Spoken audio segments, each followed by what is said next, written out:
बढ़ते हैं आगे। 30 अगस्त से ऋषभ इंस्ट्रूमेंट्स का आईपीओ खुलने वाला है। ऋषभ इंस्ट्रूमेंट्स के आईपीओ पर बात करने के लिए हमारे साथ कंपनी के सीएमडी नरेंद्र गोलिया और ग्रुप सीईओ दिनेश कुमार मुसालेकर जुड़ रहे हैं। आप दोनों का बहुत बहुत स्वागत। और सबसे पहले मेरा सवाल गोलिया साहब आपके लिए होगा, ज़रा बताएं अपने इस बिजनेस मॉडल के बारे में, अपनी कंपनी के बारे में, और आपके अगर विशेष क्लाइंट्स की बात करें तो वो कौन कौन से हैं, उस पर भी जरा रोशनी डालें। हम लोग मैन्युफैक्चरिंग कंपनी है। First of all made in India हमने शुरू किया बहुत पहले, जब मोदी जी नहीं थे तभी भी हम मेड इन इंडिया थे, आज भी मेड इन इंडिया है।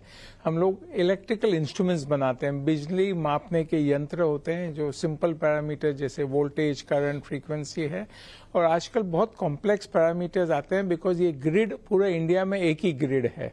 तो ग्रिड के कारण आपको हर पैरामीटर कंट्रोल करना पड़ता है कि हार्मोनिक्स कितने हैं, स्विल्स कितने हैं, डिप्स कितने हैं, तो हम उसके सब इंस्ट्रूमेंट्स बनाते हैं। बट अभी मॉडर्न में टाइम्स में क्या हुआ है कि ये सब instruments they all talk to each other, आपस में बात करते हैं, इनकी एक भाषा होती है, वो भाषा में लोग बोलते हैं।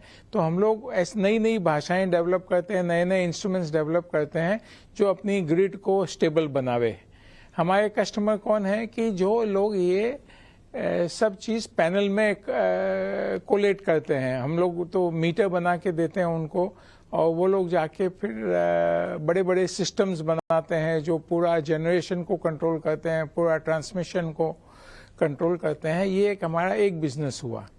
हमारा दूसरा बिजनेस है कि जहाँ एल्यूमिनियम प्रेशर डाई कास्टिंग, जहाँ पे हाई टेम्परेचर होता है या हाई प्रेशर होता है, वहाँ पे एल्यूमिनियम डाई कास्टिंग के प्रोडक्ट्स लगते हैं, तो हम उनको बना के देते हैं जो ऑटोमोबाइल वाले हैं या ऑटोमेशन वाले हैं। हमारी कंपनी का टैगलाइन है global energy efficiency solution company. तो हम ग्लोबल हैं बिकॉज हमारी फैक्ट्रीज है, चाइना में फैक्ट्री है, इंडिया में फैक्ट्री है, पोलैंड में फैक्ट्री है। हम लोग बिजली और बाकी भी एनर्जी। दिनेश जी, इस आईपीओ का एक ऑब्जेक्टिव आपका ये भी है कि आप अपने नासिक मैन्युफैक्चरिंग फैसिलिटी जो है उसकी क्षमता विस्तार करेंगे। आपसे जानना चाहेंगे कि इस वक्त करंट कैपेसिटी यूटिलाइजेशन क्या है, और जब ये एक्सपेंशन आप करेंगे उसके बाद उसका असर आय पर और मार्जिन्स पर कैसे पड़ेगा?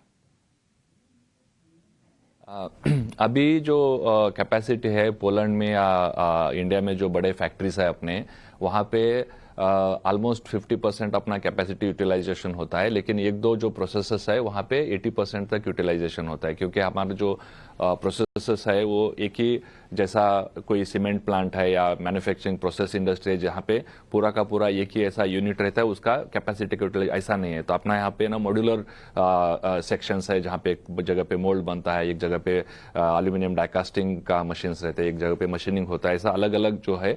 तो एक दो जो अपना बॉटलनेक्स बोल सकते हैं जो 80% है, उसको बढ़ाने के लिए अपने को इन्वेस्टमेंट करने का है। वो बॉटलनेक हम लोग निकाल देंगे तो अपना जो प्रोडक्शन कैपेसिटी डबल हो जाएगा। उसके लिए अपने को 145 करोड़ का हम लोग इन्वेस्टमेंट करने वाले, सब जो भी जितने भी प्लांट्स है अपने पोलैंड और इंडिया के जो है 2 साल में। तो इसमें जो प्रोसीड्स आएंगे उसमें वो यूज हो जाएंगे इंडिया में कैपेसिटी बढ़ाने के लिए। बिल्कुल बिल्कुल। दिनेश जी, मेरा अगला सवाल आपसे ही है, ज़रा अपने अनुबंधों के बारे में बताइए, जो कॉन्ट्रैक्ट्स हैं, जो डील्स हैं, उनके बारे में बताइए, और ये भी नज़रिया दीजिए कि क्या ये जो डील्स हैं ये लॉन्ग टर्म्स हैं या शॉर्ट टर्म की हैं। अपने जो कॉन्ट्रैक्ट्स जो होते हैं, अपना जो बिजनेस आप देखोगे तो 40% अपना बिजनेस जो है एल्यूमिनियम डाइकास्टिंग का होता है। तो उसमें भी अपने 2 प्रकार के कस्टमर्स है, एक ऑटोमोटिव इंडस्ट्री और एक दूसरा है नॉन ऑटोमोटिव। उसमें ऑटोमेशन का बहुत सारे है अपने। तो वहाँ पे जो भी अपने कस्टमर्स है वो ग्लोबल बड़े कस्टमर्स है, जैसा कि वालियो है, माले है, सैंडन है, वेबर स्टोर, ZF, ये जो कस्टमर्स है ऑटोमोटिव इंडस्ट्री में Tier 2 के बहुत बड़े कस्टमर्स है, ग्लोबल कस्टमर्स है। तो वहाँ पे अपना जो कॉन्ट्रैक्ट्स होते हैं वो 4 से 8 साल तक के कॉन्ट्रैक्ट्स होते हैं, तो वो कॉन्ट्रैक्ट्स के हिसाब से अपने पास विजिबिलिटी है। और जो नॉन ऑटोमोटिव है वहाँ पे भी बहुत सारे अपने जो कॉन्ट्रैक्ट्स है वो भी लॉन्ग टर्म होते हैं। और जो भी कस्टमर्स है अपने, ये जो प्लांट है लुमेल अलुकास्ट जो पोलैंड में, ये 70 साल पुराना प्लांट है। तो अपने जो भी कस्टमर रिलेशंस जो है वो 10 से 40 साल तक के रिलेशंस है। तो बहुत लंबा अपना हिस्ट्री है और विजिबिलिटी भी है।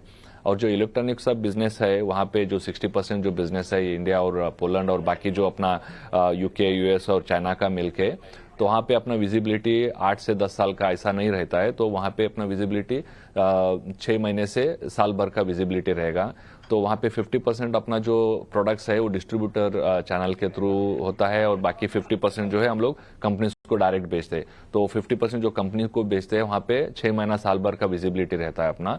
और बाकी जो है वहाँ पे हम लोग फोरकास्ट बिल्ड करते हैं, तो मार्केट कंडीशन के हिसाब से, और अपना डिस्ट्रीब्यूटर जो फोरकास्ट देता है और सेल्स इंजीनियर्स जो भी सेल्स कास्ट बिल्ड करते हैं उसके हिसाब से होता है। तो बिल्कुल, बहुत बहुत धन्यवाद आप दोनों का इस समय देने के लिए। इस बीच देखिए आपकी स्क्रीन पर ब्रेकिंग खबर चल रही है।